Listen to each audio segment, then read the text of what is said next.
All right, this is such an exciting moment for me. Jen Hatmaker has been a name in my household for years and years. We hear the great things that she's been doing, and over time, I've learned about this amazing nonprofit that she and Erin work on. So I want to start off just by asking. I'm going to ask each of you to say who you are and what you do. I'm super curious how you guys answered that. So, Erin, we'll start with you.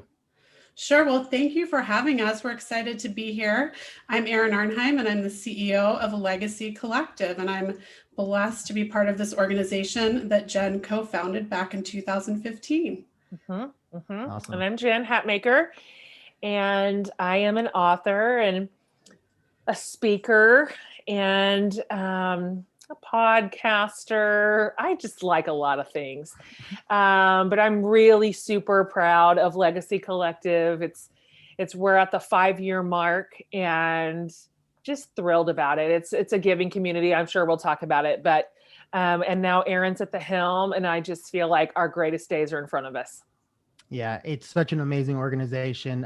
We were excited to become partners from a donation perspective today, Giving Tuesday. Bravo. We're recording. Yeah, it's a great initiative. So we will dive into that. I am curious though, from your perspective, Jen, everything that I know about you is giving to others and trying to either through your own experiences or initiatives like Legacy, helping people live better lives and bringing positivity and hope.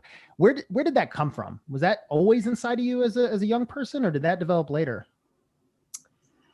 Yeah, my parents say I have been this way for some time. And I just kind of have this like skippy way about life and going through life. And I get this from my dad. It's like not even my fault or to my credit, but I was born to a man he's not even just glass half full. He's glass always full. The glass never has a drop out of it. And so, I grew up in the church, and which like deeply shaped my worldview and how to imagine what it means to be a good neighbor, what that actually means, like practically, what does it mean tactically on the ground, and who is my neighbor? That story has deeply informed my worldview. And so I couldn't have ever imagined in my wildest imagination that I would have had any sort of influence to garner like I have now. But it is really like my life's honor. And I've said before, I feel like Legacy is my life's work to harness this community, this giving community for the good of our neighbors, really. And to me, our neighbors is everyone. So it's a pretty broad category at this point.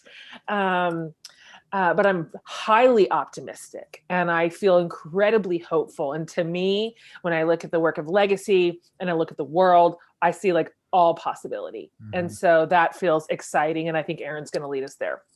Yeah. And, just for a moment, Erin, could you just give our listeners an overview of what Legacy is? Sure, I'd be happy to. So Legacy really is just a community of givers. And so people give each month on a monthly basis. And then each quarter, they nominate nonprofits that they think are doing innovative things. And those nonprofits can be in their backyard or on the other side of the world. And then we go through as an organization and we vet them and just make sure that they align with what we believe as an organization and that they're in good standing. And then our donors come together and they vote and they grant those organizations grants every quarter. And so really it's totally driven by the donors. And so they nominate the organizations, they vote for the organizations, and we give them grants every quarter. It's really that easy. So we just come together and give money to awesome organizations doing incredible things around the globe. Yeah, it's amazing the number and range of nonprofits that you all support. Jen, where did that idea come from? It came from this a personal sense of we've got to be doing this better. With the influence that I was constantly being asked to steward for really good organizations. I mean, there's no such thing as a bad one at that point. Just, this is a need. This is a need. Can you get behind it? Can you back it? Can you put your weight here? Can you highlight this to your community? It was endless. It's just endless. And so I was having to reinvent the giving wheel every time. I'd have to start with a new org, educate the whole community. This is the deal. This is who's on the ground. This is the need. This is the giving mechanism. And it was always different. This is the goal. And it was this huge, heavy lift every time. And I just kept thinking there's got to be a better way to do this, because I know that my community is highly interested in giving. That's clear. That is our shared value. So it's not a matter of want to. It was just what I noticed was this compassion fatigue inside my community as a leader. And so we started paying attention to, honestly, a giving model that we saw executed at really high executive levels in the corporate world, where these uber rich people, big CEO millionaire types, coming together in small groups and saying, we all got to get rid of a lot of money every year. That's just part of our deal, is we've got to give away a big amount of money. What if we, these big givers, pooled together? We put our yearly annual money together that we're going to give away, and we did some incredible stuff, more than any one of us could do individually. What could we do collectively? And we're like, that's innovative. That's exciting. And so we just took it down to the ground. What could this look like with ordinary people? Not CEOs. What did this look like with teachers and with students and with librarians and with just regular folks? What if we pooled small amounts of money that we were going to give away too? And what could we do with a big pile of it instead of little tiny? And so rather than having to reinvent the giving wheel every single time, we were month by month compiling our money, and it was ready to go. So we were able to just at that point level up on who and how we could fund some of the most incredible people and organizations in the world. It's phenomenal. And I think you hit on several things that I've seen in the nonprofit community, which is people today, donors, supporters, they want to, support causes they care about, but they also want to see the impact that it's making. And so It's hard for the United Ways of the world, who do similar things than what you're talking about, but then they really make the decision. And then you don't really know where your money goes. Whereas with yours, it's the power of collective. We're all together, but then also I can see and I can feel the impact. And the video that I was talking earlier with Erin about on the website now, one of the women who received the grant, and she's singing, it's just like amazing energy. So it's just, you've done such a great job of allowing people to participate in something bigger than themselves, but also feel that personal touch. Yeah, that's the secret sauce, which isn't just give us your money and we promise we're going to do good with it. Right. It is, let's pool our money and let's decide where it goes. So that's why we call it Legacy Collective. It really is a collective. It is a donor advice fund. And so from within our investor community, we nominate, we vet, and we vote. And so we really do decide where our dollars are going together. It's very, very powerful. And so we've discovered so many incredible organizations from our investors who said, we have a nomination. We want you to know about this work. We want you to know about this leader. We want you to know about this organization. And so way outside of just what it is we know. And so together with this huge community, wow, our reach is just unlimited, honestly. Yeah. And so getting to vote with our dollars, it's just very powerful, very empowering. And I think that is what makes Legacy special. And of course, utterly transparent. You get to see every single dollar and every single step along the way. Yeah. And I'm excited for my family to be an investor level, because that was important. I was like, oh, this is great. If we're at this level, we can actually be voting and submitting. Right. So I think it's a brilliant model. Let's brag on Erin for just a second. So the passion that you just showed in this organization and the impact that it is making, but I know that you believe it will continue to make. I think it's an important thing, the leader you choose to take that on and run that, right? Yep. So how did you first get to know Erin, and why Erin? Oh yeah, we knew last year in 2019 that it was time to level up. We had the baby had grown up a little bit, and its bones were a little sturdier, and it was time to take this pretty incredible organization and giving model and grow it.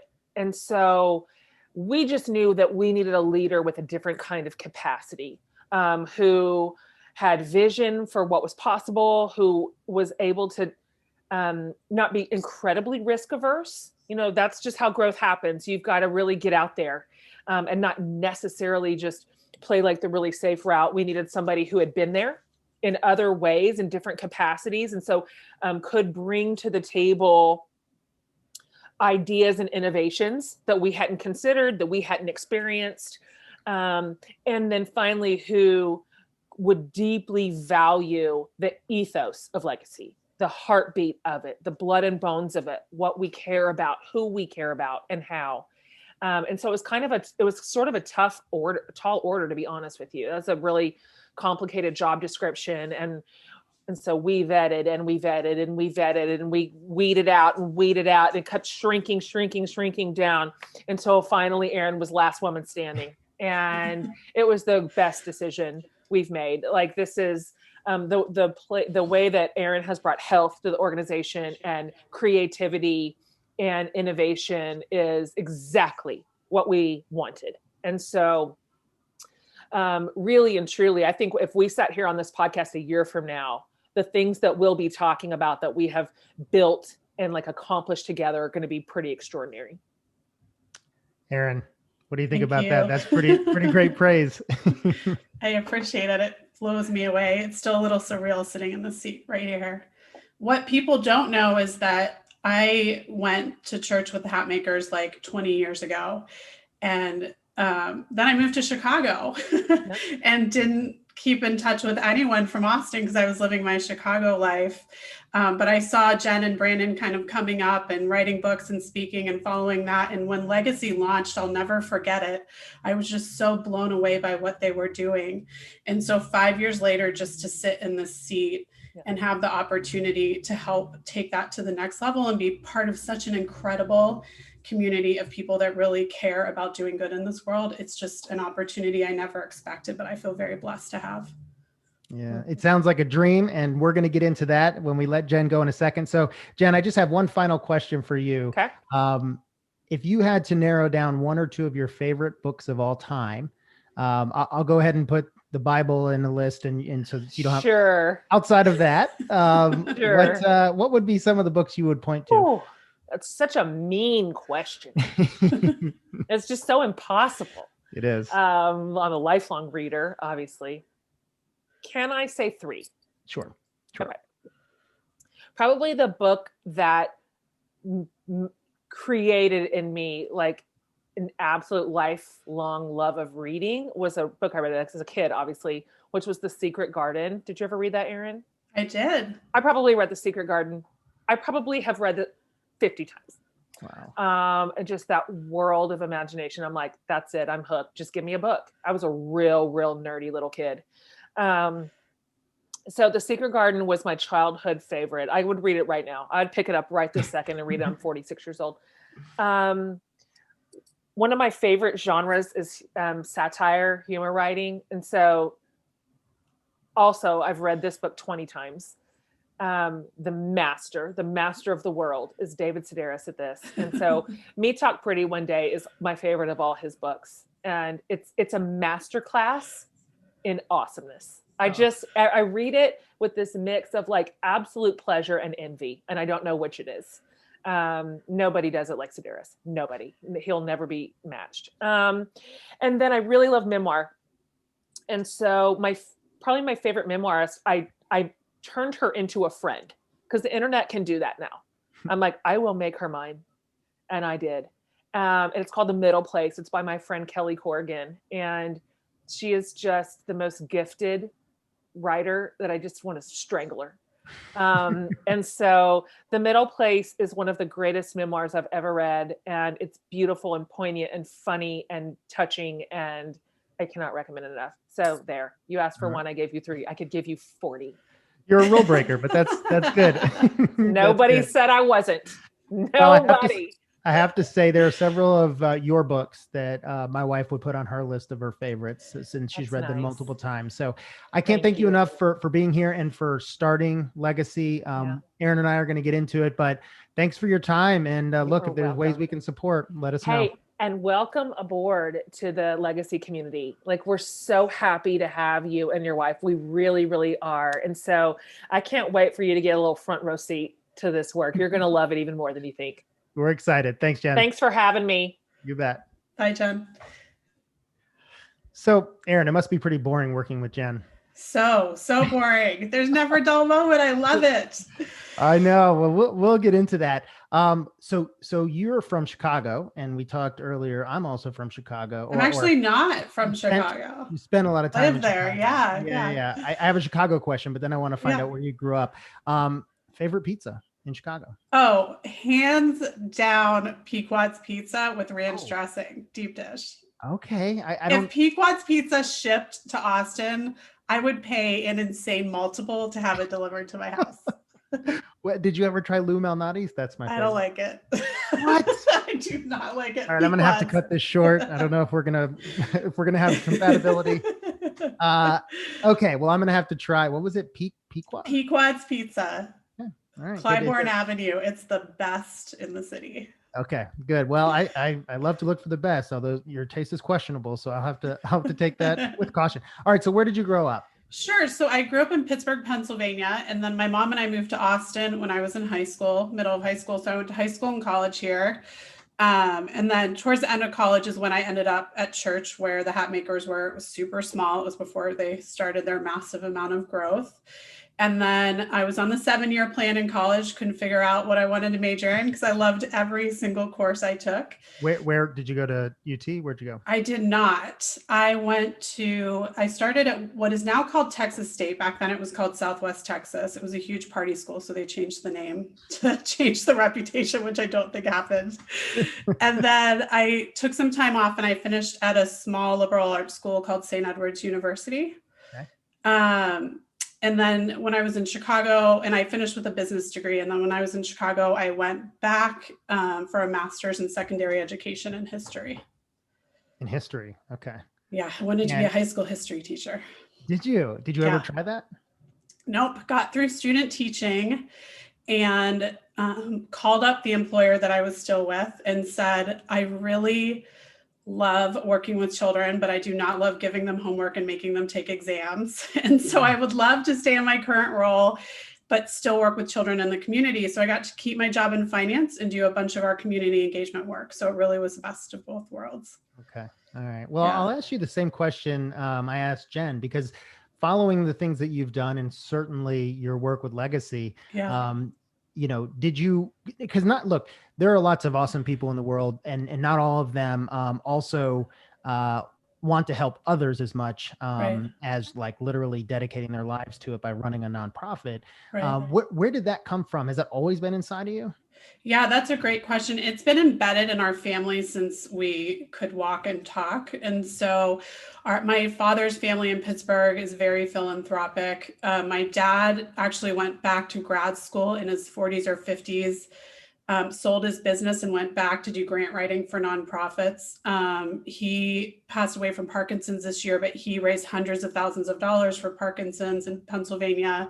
My brother has inherited his legacy in doing that. It's just part of our entire extended family. It's who we are. Even in Chicago, I spent a large amount of my free time volunteering and being on boards.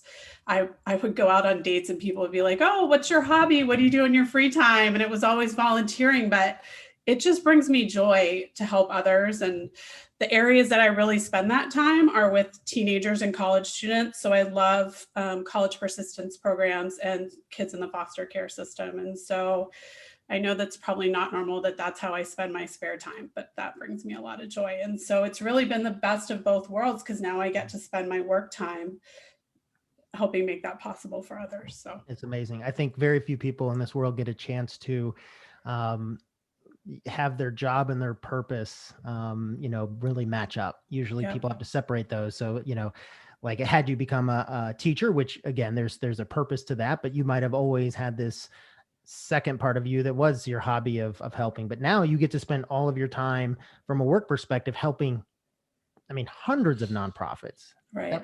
That must feel pretty amazing. It's amazing. You know, I got laid off for the first time ever. It was so scary last October. And I had no idea what I was going to do. And because I started in financial services right after 9/11, that had been a fear of mine for 20 years because I had seen so many people be laid off for so long. And so I just didn't know what was to come. And then to get this dream job when I had been looking for another finance job, this was just, I tell everyone the story.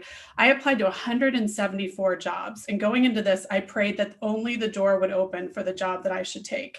This is the only job I interviewed for out of 174 jobs. Come on. Is that real? Yeah. I have the spreadsheet to prove it. And so just it being nothing like I was applying for, and just everything I could have hoped or wanted. And I started unofficially the week of the lockdown. And so to be able to walk into such a dark time, to such a joyful opportunity to be able to bless others, Jen's husband, Brandon, gave me the opportunity to start unofficially 2 weeks early so I could help kick off this COVID relief fund that we started. And we raised $50,000 within weeks. And we were able to bless some nonprofits with emergency funding. And it was just an unbelievable way to come out of a time of hardship during a layoff, to be in this role to bless others. It's unbelievable. And so I just think what a great opportunity during such a difficult time to be in a position like this. I love that. Well, a nonprofit that I started 6 years ago, right around the same time Legacy got started, is called 48 in 48. And it's similar in the sense that it exists to help other nonprofits. It's awesome. I've read all about it. Oh, thank you. Yeah. Well, I'm hoping we can do some stuff together because you've got lots of nonprofits that need help, and maybe we'll talk offline. Yes. But what was so great about this year for 48 was that our services were needed even more than ever, right? And all the nonprofits that we've helped are struggling. And so that ability to continue giving back over the last, 8 months of this pandemic has really empowered the team. And I that has to be even, I know you started as CEO right around when this began, but my gosh, the need is even greater than ever. So you must feel really good about that. Well, and how great are people that giving has gone up during this? Like, so many people are laid off right now in just astronomical numbers, but giving has gone up and people have been just so generous with what they have. And so, yeah, it's a great time for you and I to be part of all this. Yeah, no doubt about it. Yeah. Okay. So you are a CEO, I presume, for the first time in my life. Yep. Did you ever think one day I want to be running a company? Absolutely never. So I was in financial services for 20 years. When I moved back to Chicago, I was still with my firm in Chicago that I'd been with for 13 years. I landed my first COO role in Austin. That was the one I was laid off in October. And I came into Legacy as COO. I just got promoted in September to CEO. I've never worked a nonprofit. I've never been a CEO. It's very overwhelming to walk into this. But it's so interesting. I think the thing everyone says is it's so lonely at the top. And I have not had that experience. Everyone I've met has been so warm and welcoming and just offering of their expertise and help and services. And knowing that it can be so lonely at the top, I've formed a small female CEO of nonprofit women's group. And so there's a group of us that are meeting once a month that it's just a safe place to share things. And so we share a high and a low and just talk through that stuff together. And so although it's been overwhelming to learn the nonprofit world and the CEO world all at the same time, yeah, it's kind of an incredible experience, but never in my life did I ever say I want to run an organization. Yeah. Well, it'll be interesting to see if you're broken now in the sense that you can only run your own things or things you're spearheading. But I love that you found that peer group, because one of the things that I found in working with nonprofits is in business, in sort of for-profit business, that's a very natural thing. There's groups that get together and CEOs and leaders can commiserate and share. That doesn't happen as much as it should in the nonprofit community. And so I've actually started something in Atlanta to help that happen a little bit. I love that you found that so early. Did you start that or did you get asked to be a part of that? I started it because someone had shared with me this men's retreat that they were doing for male nonprofit leaders. I was so frustrated that it wasn't female centric at all. And so I just wanted to start something for women because I didn't want to do this by myself. And I wanted someone to talk through these things with. And so I pulled some women together, one of which I actually met because we gave her a grant. And she was so cool that I wanted to continue to get to know her better. And so she's part of the group as well. I love that. That's Yeah. that's excellent. Can you turn it off? Meaning, I find that when I'm running an organization, especially when I'm super passionate about, you're an entrepreneur now. I don't know if you know that, but I you're an know. I entrepreneur, know. right? My whole family knows. I can't stop. Yeah. It must weekends, nights. I mean, it's now your hobby and your job. It's right. It's more than just a 9 to 5. Right. Yes, my mother, who I'm quarantining with, will tell you I do not turn it off ever. But I think I don't turn it off because I was so scared of failing. I would never do anything that I thought I didn't succeed in until this job. And now I'm not scared of failing. So now I have all of these things that are hitting my brain that I want to try, and I don't turn them off because I don't care if they don't work out. And so that's part of why I can't turn it off. I also think for the first time ever, my office is in my home. And so it's hard to turn it off because my home is in my spare bedroom. So I think that's kind of a result of COVID. For a while, I was turning off the lights and shutting the door at 5 o'clock. I haven't been doing that right now because it's year end, but I think I just have so many exciting ideas for what lies ahead for Legacy that I don't want to turn it off. Exactly. When the opportunity to do amazing good matches up with literally your ability to steer this in whatever direction it needs to go, that's really powerful. And so, you probably need times where you can check out, but I think it's just always going to be there because you're building this thing. I feel like even though you guys have accomplished so many great things, there's still a bit of wet clay there, right? It's still forming and creating what it can ultimately be. And that's got to be present with you constantly. I mean, so the podcast is a great example, right? So when I first joined in April, I started sending any donor that left an email saying, why are you leaving? And I just got 2 answers. Either they lost their job due to the economic impacts of COVID, or they wanted to understand more about the organizations we were giving grants to. And so I started racking my brain. And then I thought, we need to start getting positive stories about nonprofits out there. Like, we need to do this. We need to find a way to get these out there. And then I started thinking, okay, well, Legacy believes firmly that we will never have a gala fundraiser. Like, that is something that we have all just decided that's not our jam. That's not who we are. But we love the stories when we go to the galas. We love to cry. I mean, I've been the speaker and I cry when I'm speaking every time because we love them. Yeah. And so that's how we came up with this idea for our podcast called Elevating Their Impact. Something that we believe firmly at Legacy is elevating the nonprofits that we work with. And so literally sitting in my living room, like, how can we share positive stories of these nonprofits around the world, and with the sole purpose of keeping our donors up to date on these organizations? That's how the podcast came about. And I went into it saying, I don't care if 3 people listen to this thing, because I get to hear these awesome stories when I interview them. And now the podcast is kind of blowing up, and that's exciting. It's so exciting, but that's something I can't turn off because I have so many exciting ideas about people we want to interview and get on the podcast. And it's awesome. That's great. Yeah, no, you guys. I'm sure you have the same thing. You're doing it too. Podcasts are fun. You get to listen to people's stories. You get to chat with people that are inspiring, and you learn things. No, I think it's fantastic. I love that you guys are doing it, and it's great. I'll put it in the show notes. Okay. Talking about the stories, is there? I know there's no favorite because they're all your babies. But is there a particular moment or a thing that happened over the last 8 or 9 months that either blew you away or really touched you? Yeah, I have 2. So we knew that, so basically I came in as COO and they told me it was going to be about a year. I didn't know when I was getting hired I was going to be CEO, but I found out right after I was hired. And then Brandon told me in June they were going to do it soon. And so I knew it was going to come right after Labor Day. So I took vacation and came back for the announcement. I wanted kind of that break to differentiate it. And then Jen and Brandon announced some personal news, and it I was scared that our donors weren't going to react well to a changing of the guard at Legacy, because I would be the first person that wasn't the founder in that leadership role. And we made the announcement that week, and it was just a hard week for us. And chokes me up thinking about it. But I got like over my inbox, like flooded with over 100 emails from donors just saying that they were praying for Jen and Brandon and I, and they were so excited to see me in this role. And they were so blown away by all of the things I had done already, and they couldn't wait for the future of Legacy.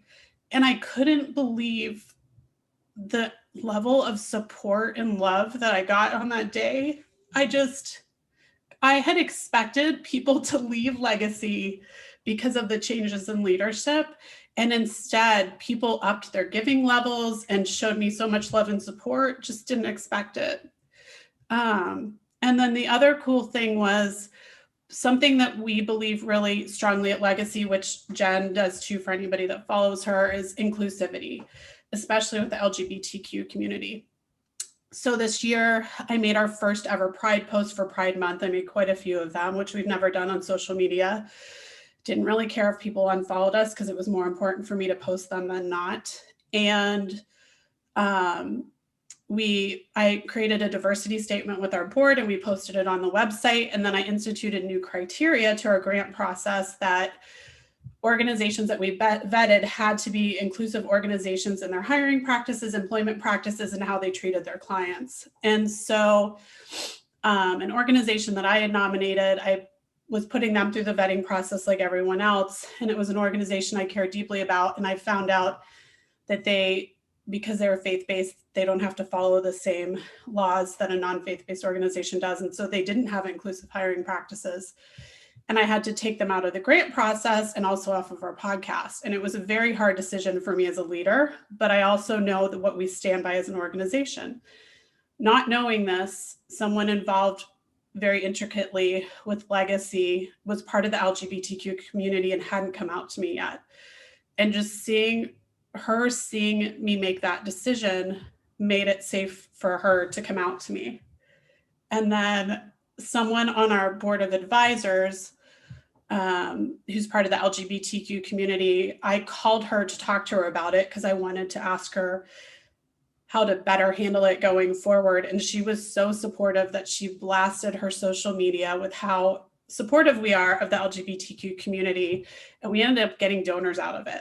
And so it was just such a tough decision as a leader about something I cared about really intricately and personally that I had supported for a long time. And then to see that people were watching closely and supported that was pretty cool. That gave me chills. That's amazing. I love that so much. You so quickly as a leader got to the point where you had to make a very tough decision, leaning into your values over relationships, over what could have been something that brought dollars or something to the organization. And that's a tough place to be. And I think that's amazing that you made that decision so early. And now it probably empowers you to continue down that path. Yeah. And the cool thing about that too, the other part of this story is the organization that I had to turn away.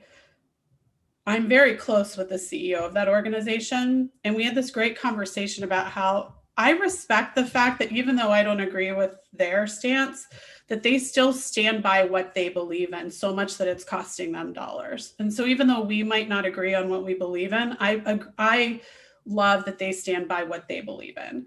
And that in a time where this country is so divided on what people believe in, and they're so quick to write each other off, that this leader and it doesn't affect our friendship or love for each other at all. So we can believe in completely different things, but it doesn't skip a beat in how we feel about each other's organizations. So that's awesome. That's super awesome. We have to be able to have a conversation, even if we disagree. And right. I love doing that. What have you, over this period, been able to learn from Jen as a leader? I mean, I think it's really interesting that you've got this fantastic leader that so many people look up to that has had so many experiences and therefore has had to become the leader she is today. Are there some things that come to mind that have helped you along the way? Yeah, it's so funny and weird that she and I are working together because actually I don't think I've told her this story, but the day I landed to move back home to Austin 3 years ago, my post on Instagram was a quote from her Moxie book. Aw. And the day she friended me on Instagram after I joined Legacy, I sat there and like shrunk because I was like, oh crap, she's gonna see all these like Jen Hatmaker quotes all over my Instagram. You're like wearing a shirt with her head on it. Like such a freak.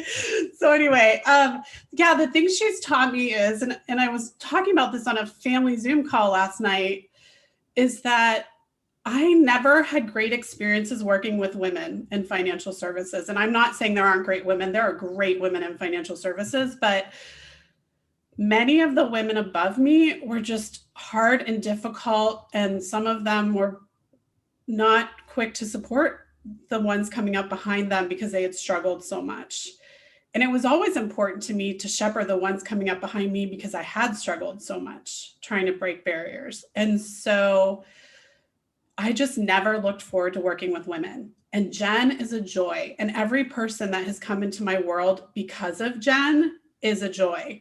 Jen's advertising team, Jen's assistant, the pure charity team, like every woman that I have dealt with, every nonprofit we work with, like all of these incredibly uplifting women that just want to help each other and encourage one another. Like it's incredible. And it's given me like a love and reignited faith and hope in working with women again. Like I love it. That's all I want to do now. And so it's just so interesting that I went from really preferring to work with men to really loving working with women, literally because of the community that Jen has built. So that's awesome. Yeah. That's so good. Yeah. Okay. So one last business question, and then I'll ask my fun question. What advice would you, so you're early into your CEO-ship. For sure. 3 months in. Yeah. But if you had, but I'm sure a lot has happened in the last 3 months. So is there advice you would give to your 3-month younger self as you start this job that you know now? Gosh, I still feel like it's day one. Yeah, I'm sure that's a tough question for you because you're right in the middle. It is. I don't know that I would say anything to my 3-month self, but I would say maybe to myself a year ago, like it always works out. Everything always works out. Like it always works out. It's just not worth worrying about things. And you just can't be afraid to fail because I don't really believe anymore that failure is really a thing. As long as you learn from it, it's just not a thing. Mm-hmm. So just the reminder that everything works out. Yeah, no, you're right. You're right. And that's the perspective. And again, there's so many things that you're just naturally doing as a leader that I think are going to help you tremendously. And what you just said there is something that I see leaders get hung up on. The idea that, if you fail, that's some sort of bad mark on you, or if an idea you presented to the board or something didn't work out, that's some sort of terrible thing. And instead, it's a learning opportunity. The only way we evolve these businesses is to take chances.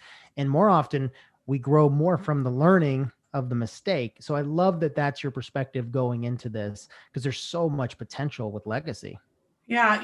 A great example is that in mid-October, because keep in mind, I had just become a CEO like 3 weeks before, I was told that we needed to come up with a year-end giving campaign, which I had never done in my life. So my poor marketing person and I, who also just graduated from college and has never done one, had like 2 weeks to come up with that. And so we launched it and it hasn't been uber successful. But it caused me to sit and have pause over the past week. And I really came to the decision that I don't think that it's really on brand for Legacy to do, because we're really here to elevate the other nonprofits that we work with beyond ourselves. And so I think it's fine for us to have a campaign, but I don't necessarily think that this time of year is the best time for us to do it. And so it's not a failure that it hasn't blown it out of the water. It's just given us great time to rethink that maybe it's not the best time of the year. And so I think the prior me would have probably been really disappointed that it hadn't like hit the target mark. And the current me is just looking forward to how we can change it going forward. I So love that. That's fantastic. And that sort of goes back to when we talked earlier, we're recording this on Giving Tuesday. yep. And your point was, we're not doing a whole lot for legacy today. We're actually No. trying to pump up the organizations we help, and just keeping that bigger purpose in mind. I think that's, again, it's something that it takes sometimes leaders forever to learn, but I love that you're doing that early. Yeah, something really important to us is that, so, and we've talked about this online, Jeff, but we have this quarterly grant process, and there's winners, but then there's also people that don't win the grant process, but they're awesome organizations, because if they weren't, they wouldn't be in the process. So anyone that doesn't win a grant, we're spending the next 2 weeks amplifying them. They're getting posted on our social media and our blog, and we're sharing their stories all day today. And so today is really about these awesome organizations. It's not about us. So we're making one post and sharing our promo video, but that's it. So yeah, that's on brand for us to really promote other people. I love that so much. Okay. I asked Jen this question. I'm going to ask you, favorite book or two of all time? Okay. Like Jen, and I'm glad she set pace, I can give you my 3. Yep. So I have 3 because they've been at poignant points in my life. So the first one is actually Jen's book. She wrote this book called 7 years ago, and it was right before I became a foster parent to a teenager. And it's about living minimally. And I recommend everybody read it. She went through with this group of friends and family and picked different things where she had 7 of them for a month, 7 foods, 7 pieces of clothing. I don't think I could survive on 7 pieces of clothing, but I did it. And I ended up cleaning out my house and purging all these things I didn't need. And then when my foster child moved in with a grocery bag full of clothes and that was it, like it just made it feel more comfortable. And so granted, I was the crazy foster parent that bought her a zillion things and she moved out with a moving van. I'm not kidding. But it changed my perspective on things, and I still live pretty minimally. And so that was impactful for me. And then Shauna Niequist wrote this book called Present Over Perfect. And I read it right around my 40th birthday. I love her. I've read every single one of her books. I really believe that I could safely say she's my favorite author. And it made me realize why I always struggled with perfectionism, why I needed to change it. And I read it in the month of August when the church was kind of on break per se, like pastors go on break in August. And I realized I was over serving in the church. I was over volunteering to do things at work I shouldn't have been over volunteering to do. I was over engaging in friendships to try and gain favor, all for these variety of reasons that could be a whole podcast episode in itself, all from this book. And it just changed how I worked, how I was a friend to people, how I served. And so that book, all because of struggles with perfectionism due to things in my childhood. And so that book was like life altering for me to this day. And then, and I'm guessing, just by the way, on that book, that has helped you as a leader, because one of the things when you have found, obviously, as CEO, is that your time is up to you. And if you're just saying yes to everything, it's not like you have a boss every day saying, hey, here's the things you need to work on. Right. So it can be really tough to focus when you're with the CEO. So I'm sure that concept has helped you. This is my phrase. There's no such thing as perfect. There you go. There isn't. You make it up. You define what perfect is. There's no such thing. So to end on, my favorite book that brings me more joy than anything I've ever read is called Everybody Always by Bob Goff. And it's about loving people, whether they're easy to love or difficult. I've laughed so hard through that book and cried through that book. I've bought it for a zillion people. I just think it is just the greatest thing out there. And so Everybody Always, I think everybody should read that book. I'm going to check that out. That's a great recommendation. Well, Erin, I really appreciate you taking the time. But most importantly, I love that you've dedicated your life to helping others. And it's so amazing the work you guys are doing. If there's anything I can ever do to help promote, please tell me. But I love the journey you're on, and thank you so much for sharing it with me. Well, we are so excited to have you part of Legacy. We want to have you on our podcast. And as soon as COVID's over, we are in Atlanta. So we are excited to meet you. Come to town. We'll show you. We'll get you some Atlanta pizza. All right. Thanks, Jeff. No such thing. Thanks, Erin. Bye. Have a great day. Yeah.